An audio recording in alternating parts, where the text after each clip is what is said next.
Now, once you've selected your jury and you've instructed them about the nature of evidence, it really is time to get into the case proper, right? To actually present the case to the people who are sitting in the box. This is also true for those of us who are talking to our family or friends at a holiday, at a dinner, or whatever. We have to now, at some point, start. And you'll notice that in every trial, it starts with an opening statement. So I want to give you another principle, a forensic faith principle 3. You have to make an opening statement with great enthusiasm. If they don't think you believe it, then why would they believe it? And so every attorney I've worked with over the years who's learned to do this has been exceptional at making the case with great enthusiasm. Let me give you a few principles. I've talked about 5 of these in the book, but I want to just hit a couple of highlights here that I think will be important for you to draw away, okay? The first thing I want to tell you is this. You get better at doing something the more you do it. No kidding, right? And that's why it's hard for us the first weekend we go out and try to share the gospel. If we were on a street evangelism team, for example. Have you remember that first day, how nervous you felt? By the time you've done it 3 or 4 times, you really feel more confident. Practicing what you do is important. The idea of even talking about a forensic faith is so we will actually express a forensic faith and do it regularly. The more you do it. I can tell you that people will say to me sometimes, Jim, how in the world did you have that answer so quickly? Well, because I'll be honest, I've rehearsed that in my head about 1,000 times before I ever spoke it. And I'm the kind of person who constantly is rehearsing the conversation in my head. So by the time I actually have the real conversation, it's the 15th or 16th time I've had that conversation because I've been rehearsing it in my head. Because I'm so interested in the issues that I'm willing to think about the issues. If all we do is become so passionate and enthusiastic about what we believe, that we are willing to study and prepare, and being eager and prepared is key. You see this all the time. I work with a lot of students. I think you could be any age and work with students as long as they know that you're passionate about what it is you're teaching. It's easier to listen to someone who's making a case once I know that they are passionate, and so passionate that they've done their homework. That's important to me. And as a jury, if that attorney who's making a case doesn't appear to be eager, doesn't appear to even believe what he's saying, and doesn't appear to have done much homework to prepare, then you get a very short attention span from your jury if that's the case. It's important for us to do that. One more critical thing, I think, here that sometimes gets overlooked. We've learned in juries that if you make a good opening statement and you just cover all of it as thoroughly as you can, what you're really doing with the jury is making a series of promises.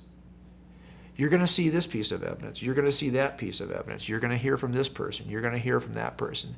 At the end of it, I really think our jurors are, for the most part, convinced this guy's probably guilty. All we have to do now as a team is make good on our promises. We promised we'd show you all that stuff, and now we're going to do it over the next 4 weeks. Making good on your promises is an incredibly important part of making an opening statement with enthusiasm. And as Christians, the same thing is true for us.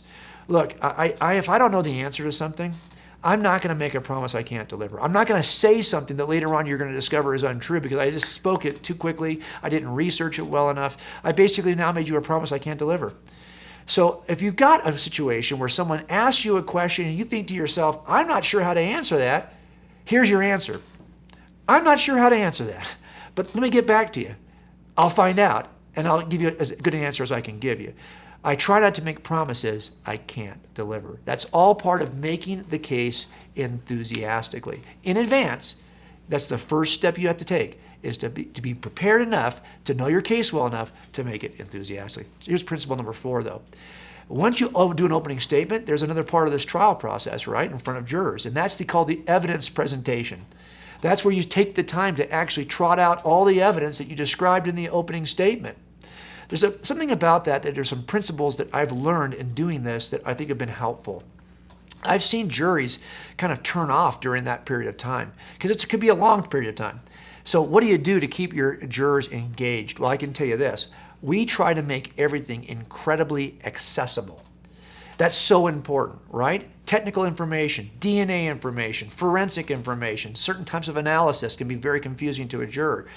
Do you really think that sometimes as a Christian, when we're expressing what we believe, and we use expressions which we understand, I know what someone means when they say they were washed in the blood. But my friends who had never even heard this terminology might be scratching their heads. I get that. It's not accessible to them. I want to make sure that when I pitch what I'm pitching it in a way that they can catch it. So it's really important for me to take a look at the words I'm using.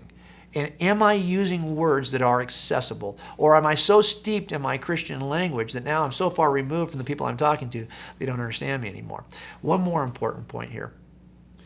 I sometimes think that when we show evidence, that it's really about, I want to show you this, I want to show you that. Now, they may have questions, but no, hang on. I'm going to show you more. I'm going to show you more. No. Hold on a second.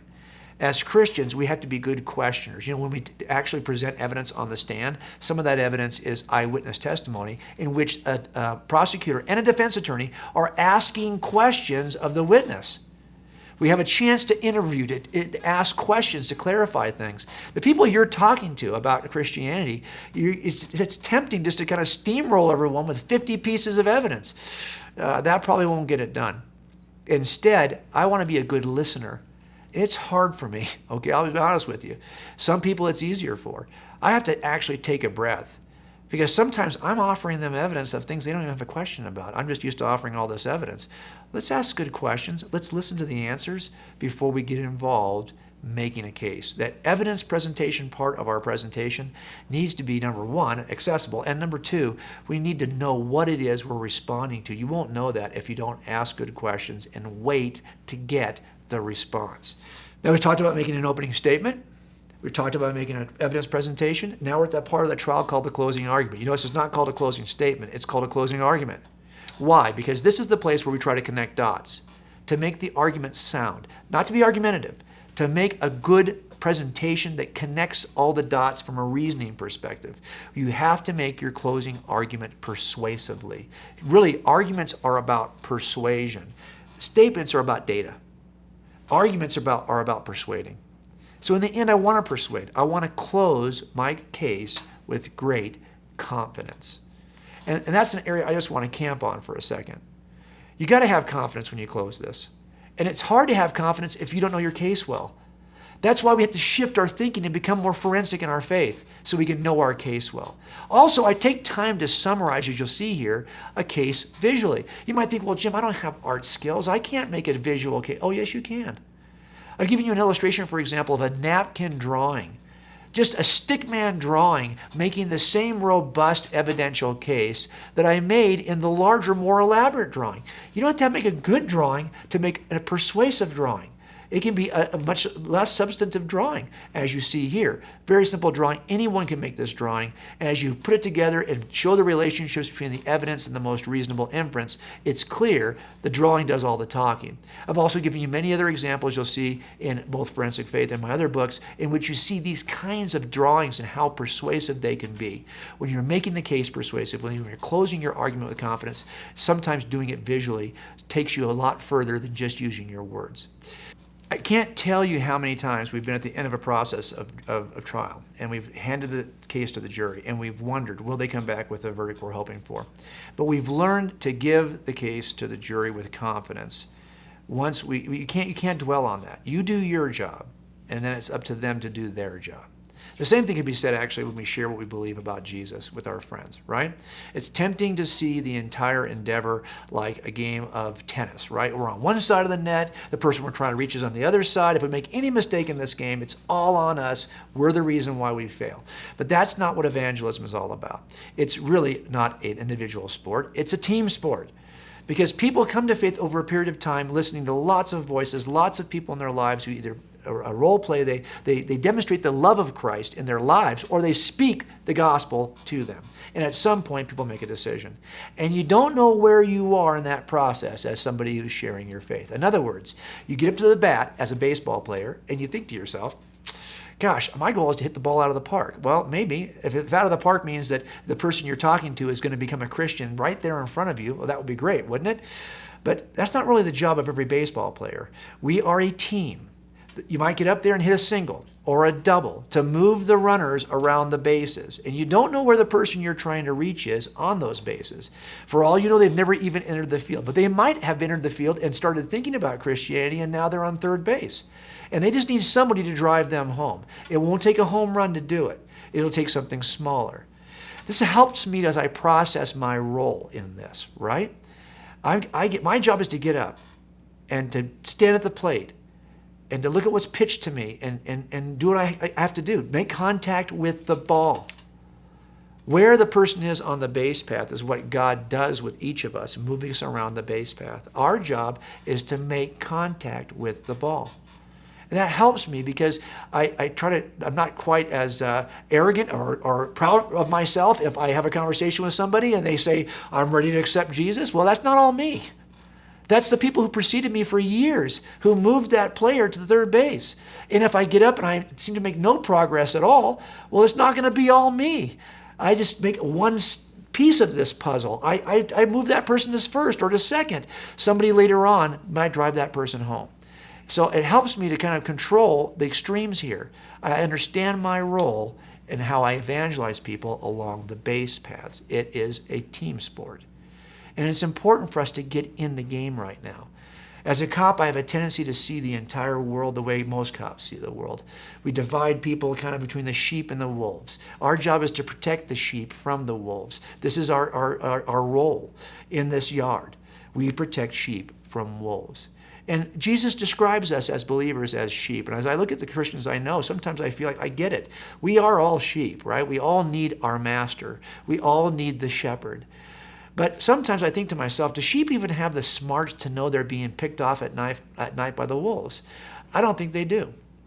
There's another animal in the yard, a sheepdog, that stands in the gap between the sheep and the wolves. The job of the sheepdog is simply to protect the sheep from the wolves.